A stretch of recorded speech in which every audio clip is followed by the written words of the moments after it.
പ്രിയ സുഹൃത്തുക്കൾ, hello saint Xavier's.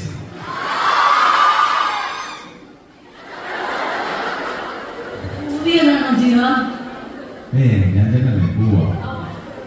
അടുത്ത നിങ്ങളോട് സംസാരിക്കാൻ അങ്ങ് എറണാകുളത്ത് നിന്ന് വന്നിട്ടുള്ള നല്ലൊരു സ്ക്രിപ്റ്റ് റൈറ്റർ, നല്ലൊരു ഡയറക്ടർ,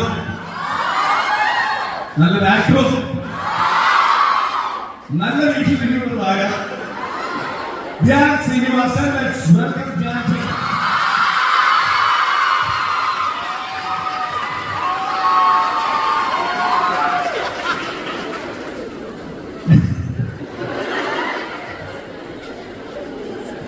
ഈ ദിവസം നിങ്ങൾ ആരെ വിളിക്കാൻ പാടില്ല, അങ്ങനെ വിളിക്കാൻ പാടാത്ത രണ്ടത്തെ ആൾക്കാരെ നിങ്ങൾ വിളിച്ചോണ്ടിരുന്നത്.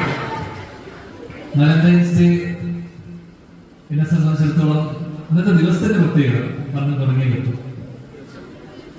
വീട്ടിൽ നമ്മൾ മുട്ടിയിടുന്ന ദിവസമാണ് ഈ ദിവസം, ഏറ്റവും ചിലവേറിയ ദിവസം അല്ലെ നമ്മളെ സംബന്ധിച്ചിടത്തോളം. ഏറ്റവും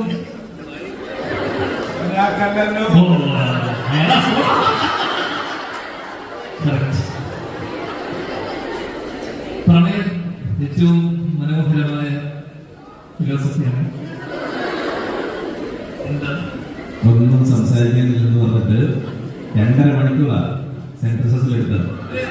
ഇങ്ങോട്ട് കയറാൻ നേരത്തെ പറഞ്ഞു എനിക്ക് ഇവിടെ ഒന്നും സംസാരിക്കാനില്ല. All the best. ഇല്ല ഞാനിവിടെ ഇതിന് മുന്നേ വന്നിട്ടുണ്ട്, അറിയാമോ? ചേച്ചിമാരെ ചോദിച്ചാൽ അറിയായിരിക്കും ചിലപ്പോ. അപ്പോ അതേ അന്നത്തെ അതേ എനർജി കൈമാറി വരുന്നതാണ് വർഷങ്ങളായിട്ട്. നമ്മൾ നിർത്തിയത് പ്രണയം. ഈ ദിവസത്തെ പ്രത്യേകത പറഞ്ഞുകൊണ്ടാണ്. പ്രണയം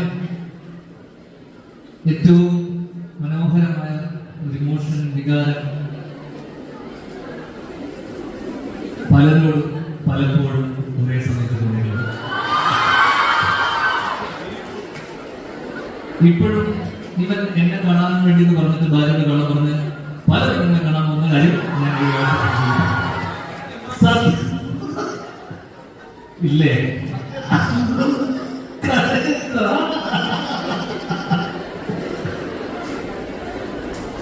ഇങ്ങനൊരു ദിവസം നിങ്ങളെ ഇങ്ങനെ ഒരു ഇവന്റിൽ നമ്മുടെ പടത്തിന്റെ ലോഞ്ച് അല്ലെങ്കിൽ ലോഞ്ച് അല്ല, നമ്മുടെ ഒരു പടത്തിന്റെ പ്രമോഷനായിട്ട് വരാൻ വേണ്ടത് ഒരുപാട് സന്തോഷം.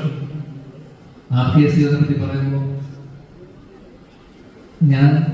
എനിക്ക് തോന്നുന്നു അച്ഛനായിട്ട് ഞാൻ ലവാക്ഷൻ പറഞ്ഞ അച്ഛൻ്റെ കൂടെ അച്ഛനെ ഡയറക്റ്റ് ചെയ്തു, അച്ഛൻ്റെ കൂടെ അഭിനയിച്ചത്. ആദ്യമായി അച്ഛനുമായിട്ട് അഭിനയിക്കുന്ന സിനിമയാണ് എന്നെ സംബന്ധിച്ചിടത്തോളം വളരെ പ്രധാനമാണ്.